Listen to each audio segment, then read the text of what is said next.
Welcome back to my YouTube Unity channel. This is the first episode of my tutorial series, Unity Straight to the Point, and today we will be taking a look at classes. Roll the credits!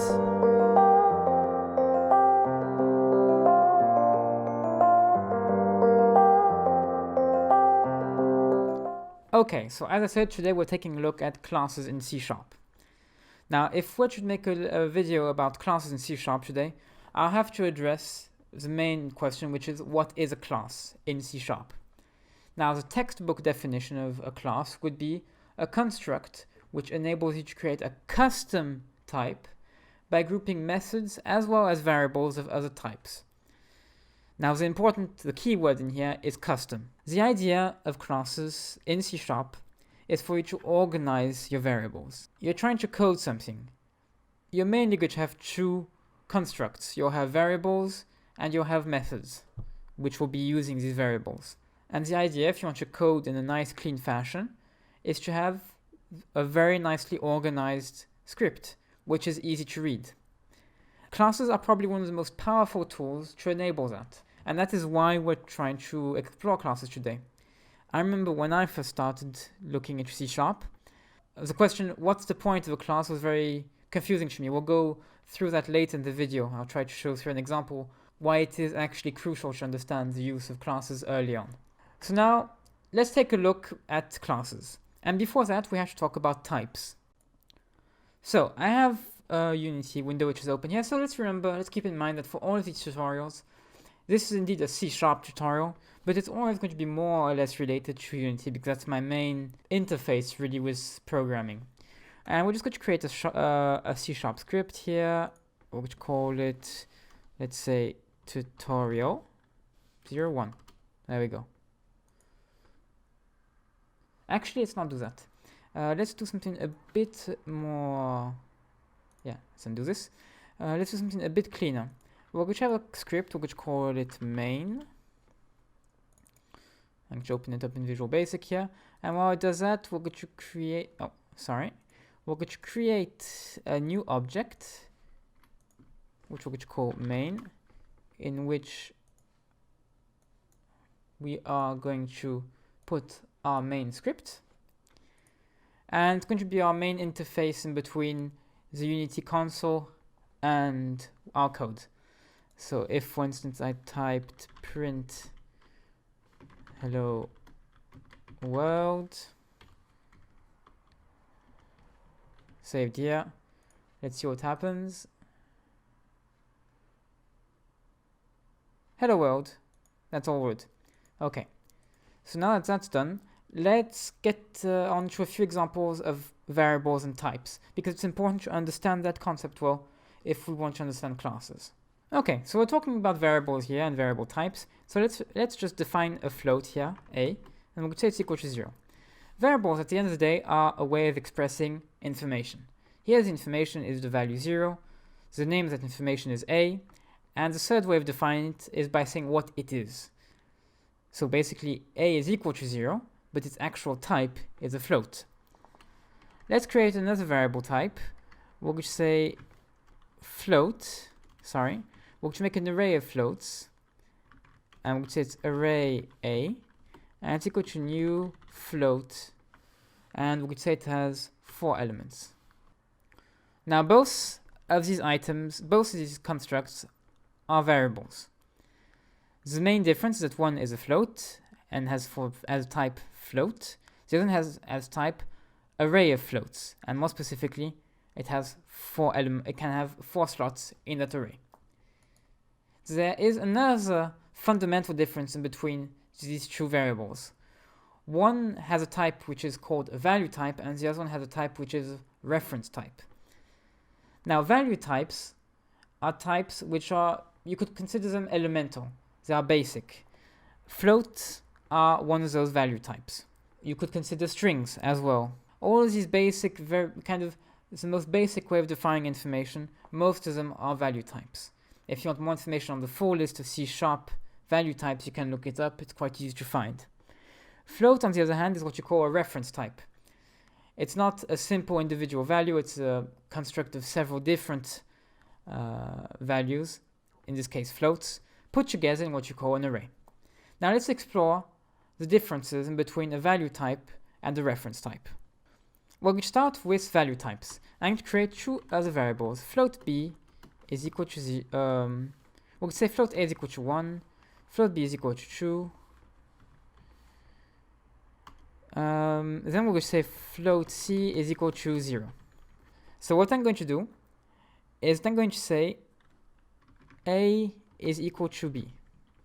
Or no, we'll change this around. We're going to say b is equal to a.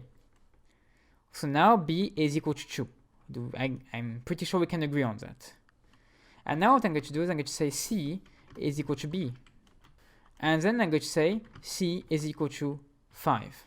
Then I'm going to write print a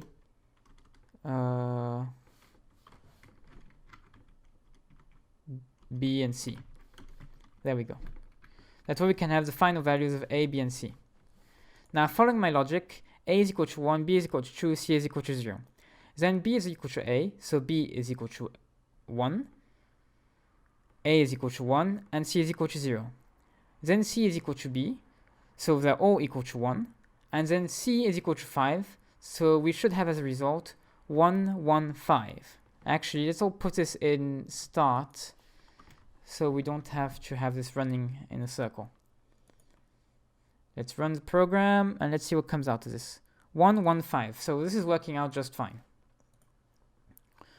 We're not to make an array of 4, to make an array of 1. So it's basically, in a way, equivalent to a float, but not exactly, you'll see. And we're going to do exactly the same thing. So array A, array B, and array C. We're going to say array A, element number, the zeroth element is going to be equal to 1. Let's copy and paste this. B and C, true and 0. Now, we're going to say array B is equal to array A. Then we're going to say array C is equal to array B. And then we're going to say array C element 0 is equal to 5. And then what we're going to do is we're going to print the zeroth element of each of these arrays. So print array A element 0, and then let's copy and paste this, B and C. Now it stands to reason, following the previous logic, that we should receive, as a result, 1, 1, and 5. I'm going to edit this out so we don't see the result for A, B, and C, and only the arrays. Now let's take a look at what happens.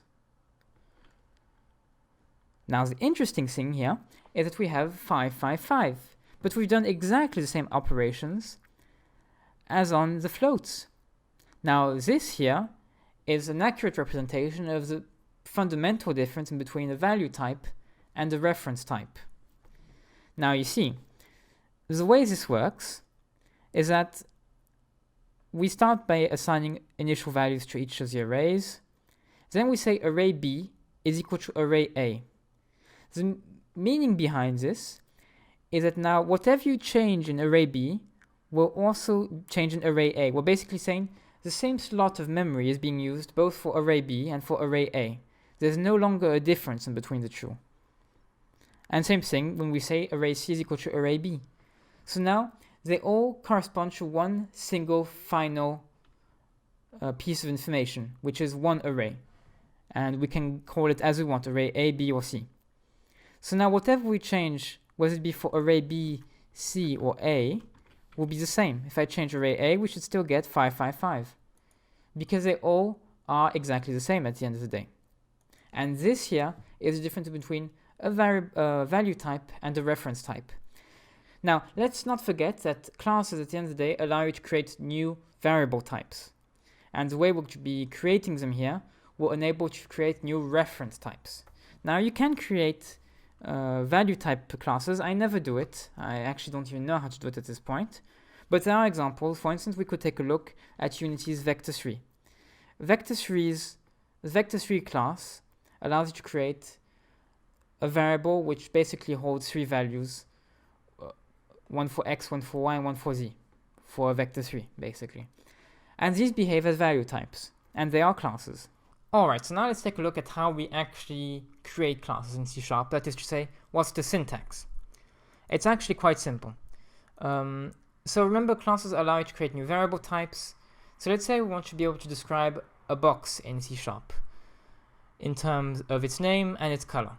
So if we wanted to have a red box in which you want to put scissors, for instance, you'd be able to call it scissor box, and you'd be able to say it has a color red, for instance. So the way we do this is very simple. Public class followed by the name of your class, which is going to be in this case box, because it's also going to be the name of your variable type. Open brackets, close brackets. As simple as that. Now remember, the box has to be able to describe a color and a name. So what are the variable types for those? For the name, it's going to be a string, and for the color, well, luckily for us, we have a variable type color which already exists. So what we're going to do here is that we're going to be able to create these new parameters. We're going to write the variable type, and then the way we're going to call it when we're trying to access that internal variable. In this case, we'll say it's box name. So this is a generic term. If you want your box to have, if you want all, whenever you create a new box variable, if you want it to have a default value, you can here by typing, for instance, default box name. Same thing here, color, followed by the name of your reference, of your parameter, sorry, box color, and color dot white. There we go. So the default box will be called default box name, and we'll have as color white. Now, how do we actually create a new instance of box? How do we, create new variables which are boxes? Well, in the case of reference types, you need a specific method called a constructor. The constructor is going to allow you to basically create a new slot in the memory in which you'll be able to store the information of your box. You can see it in particular for the arrays here, for the float arrays.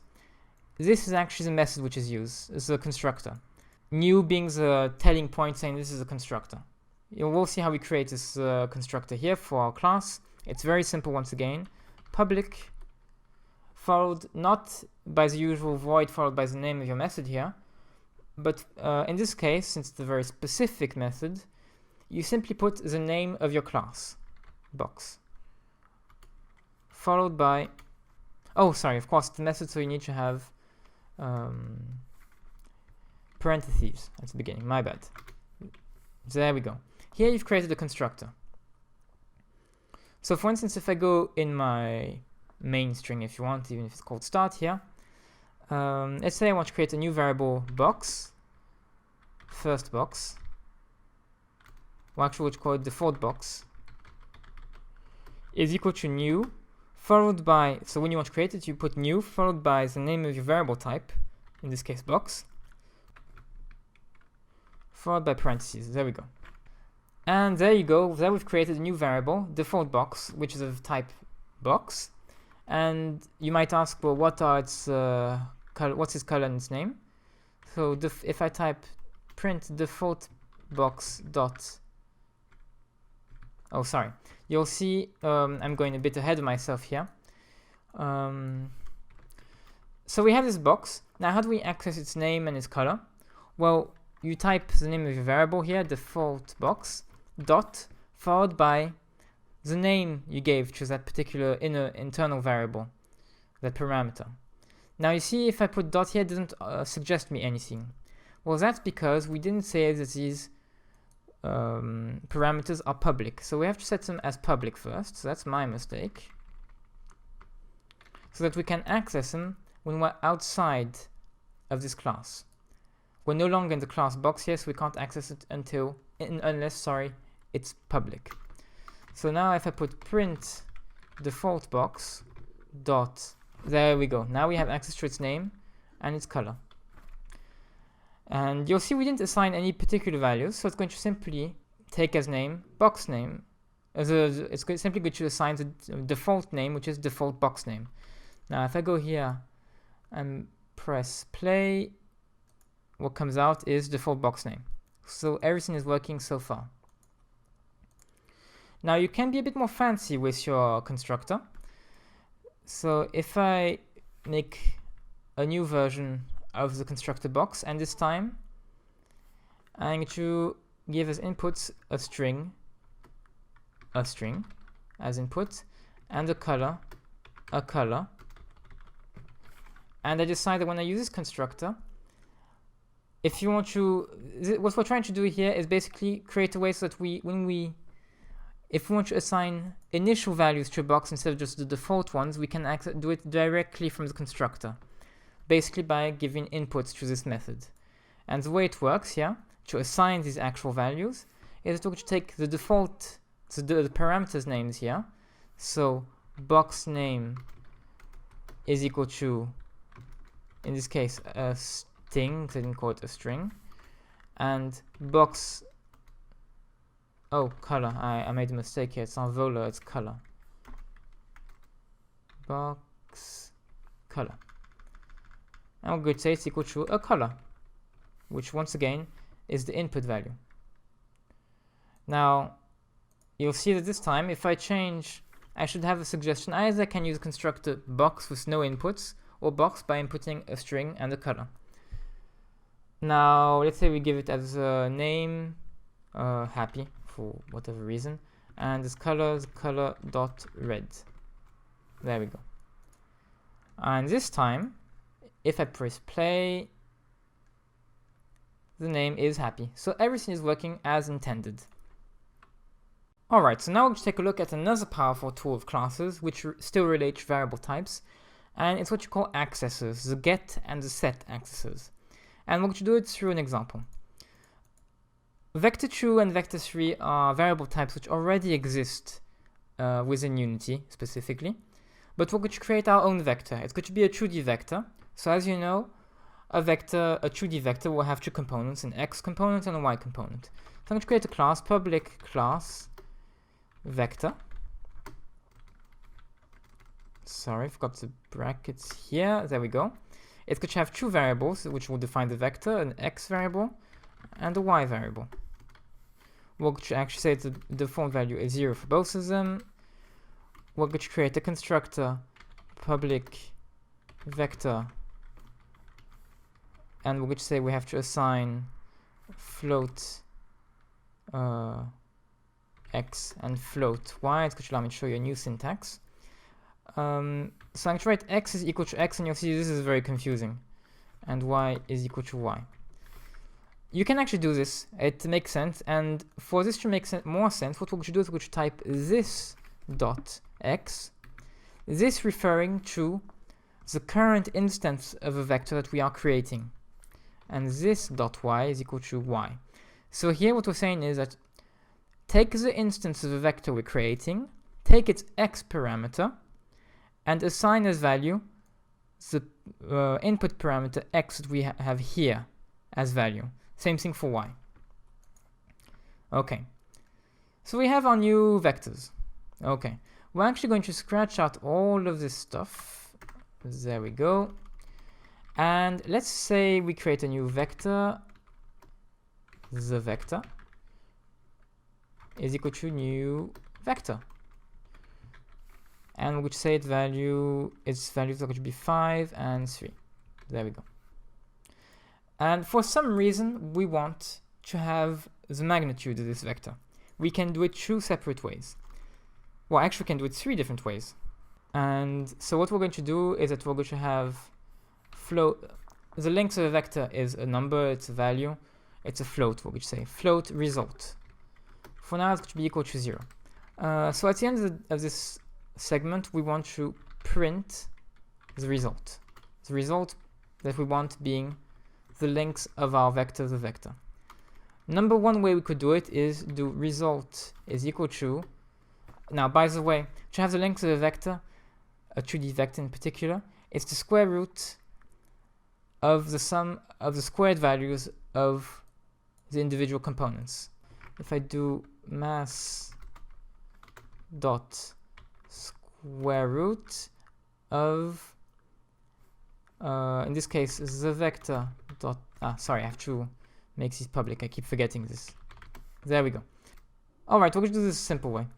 The vector.x times the vector.x plus the vector.y times the vector.y.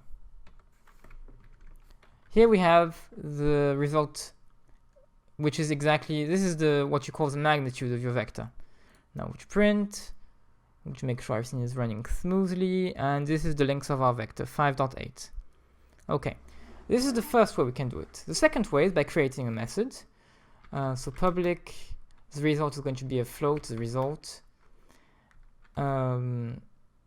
get magnitude of vect, and the input is going to be a vector, simply, and the name is going to be a vect. Now I'm assuming you have basic knowledge of how to create a method here. If you don't, have a look at my previous videos eventually. Now a vect, so here we just basically create the a method, and we want as a result the magnitude of this vector. So we're going to return a float, and this float is going to be exactly this.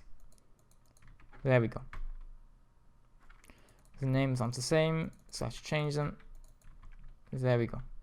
And this time, instead of applying the mathematical formula within the method start here, we're simply going to call get magnitude of vect and applying it to the vector. Now this should work as well. There we go.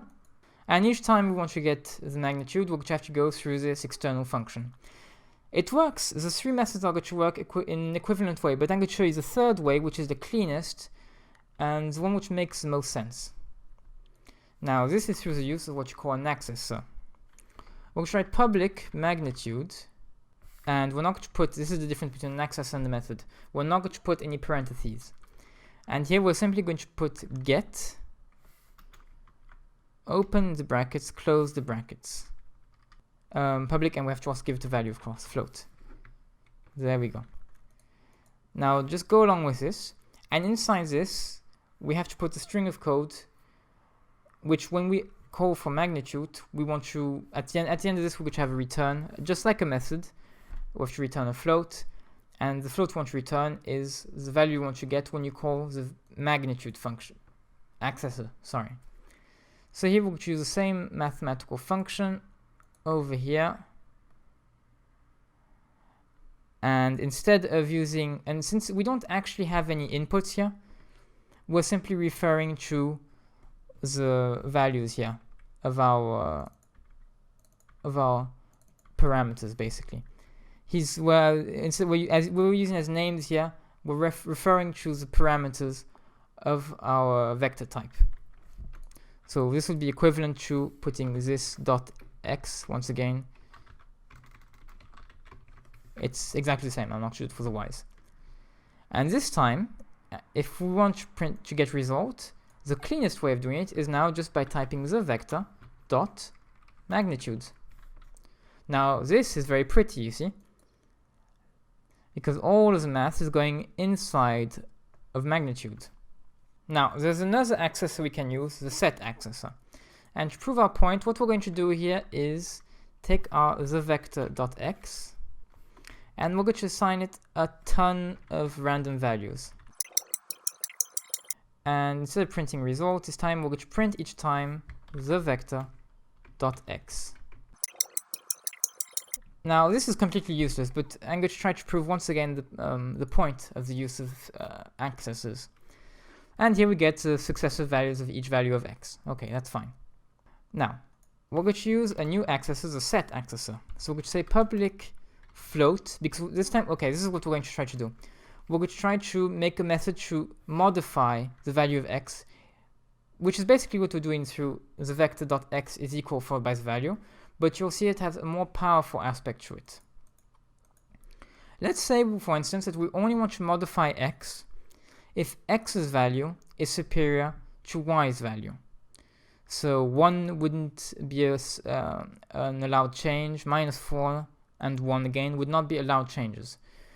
Now as we manually change and we just remove the times where it's not good, but that's not the way we want to go with this. This is programming. We don't want to have manual labor. We want something nice and clean and smooth. So what we do is we create a public float set x, in which we're going to use the set accessor. And here what we're going to do is we're going to say that x, or this dot x to be clearer, is equal to value. Now value here, you'll come to understanding what value is in a second.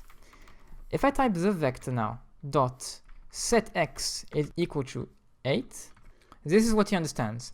He takes 8, he goes in set x, which is here, he understands that there's a set accessor here, and he says the value of this variable, the vector dot x, is equal to the value which is over here, which is 8. So he's basically saying modify x's value to 8.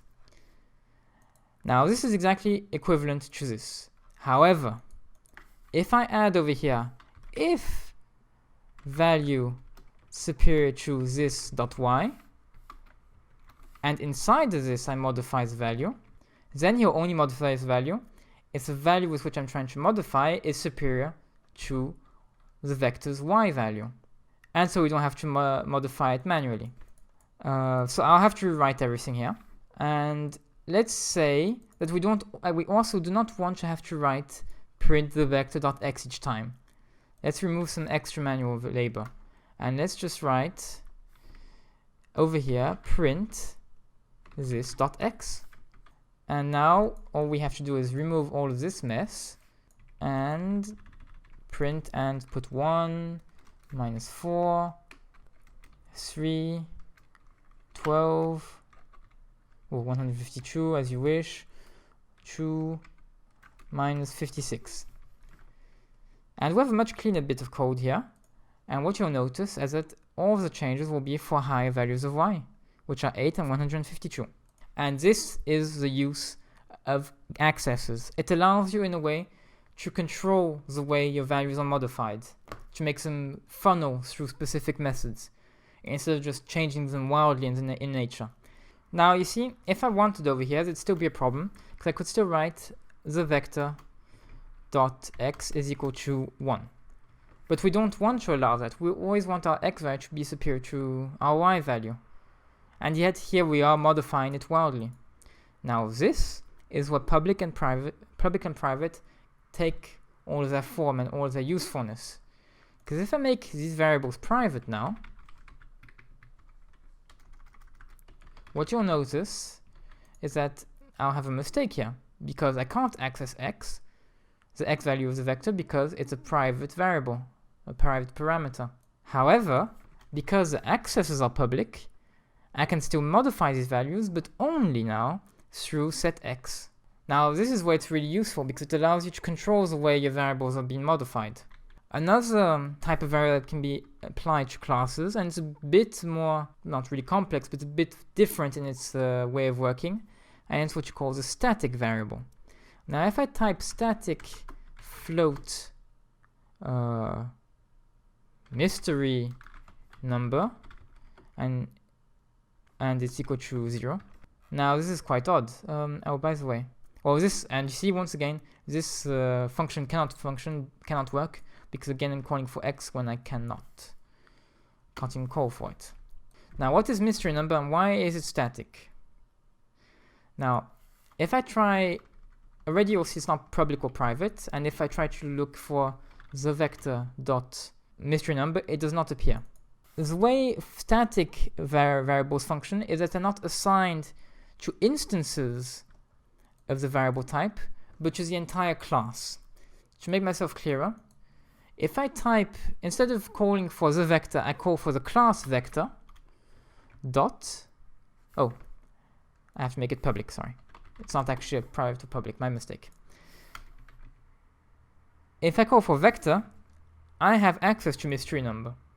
So it's a variable which is associated to the class vector and not to the instances of the class vector. So this is the way it works in a bit of a different fashion. Okay, now for a few final notes on methods when it comes to classes, because I said the classes are a construct which allow you to create your own custom types by grouping variables as well as methods. Well, let's create a method in here. And this method is going to be public. It's going to, let's say it's a method which allows to multiply by choose the values x and y of your vector. Public multiplier, public, so it's going to return nothing, public void multiplier. And basically what this is going to do is it will do this dot x is equal to this dot x times true, this dot y is equal to this dot y times true, and there we go. You'll notice that from here we can access x, by the way, because even though it's private, we are within the class vector, so we can access it. And if I do the vector dot multiplier and then print the vector, well, I can't access the, well, actually it's going to be a use of another method. We'll create another method which prints simply the values x and y, because once again those variables are private, so we can't access them directly.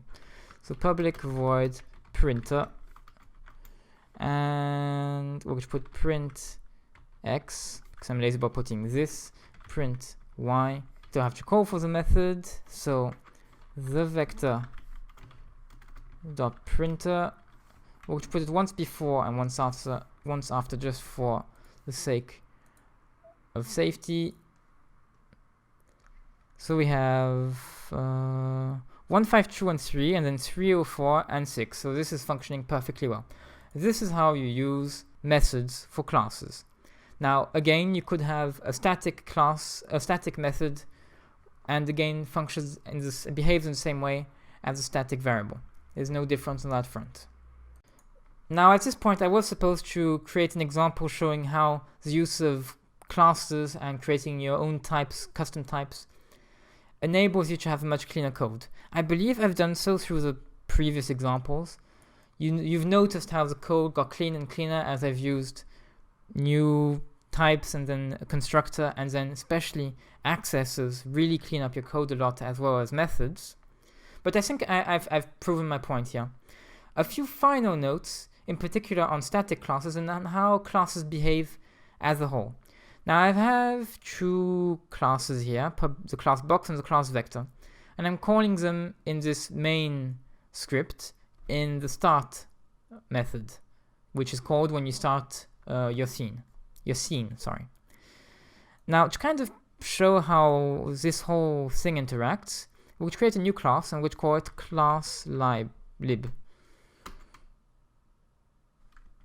We'll remove all of this, and you'll notice that when I create this new C# script, it's actually also a class, and the name of this class is class lib. And we'll transfer these two classes in here. Now, of course, in the main script, we'll have a complaint because vector no longer exists within the class main. However, we can still call it if we put class lib.vector. This whole thing behaves a bit like subfolders, basically. If you create classes within a class, you can still access them by calling the master class in a way. And so this still works fine. Simply, all the classes are now in my library of classes, which I called class lib over here.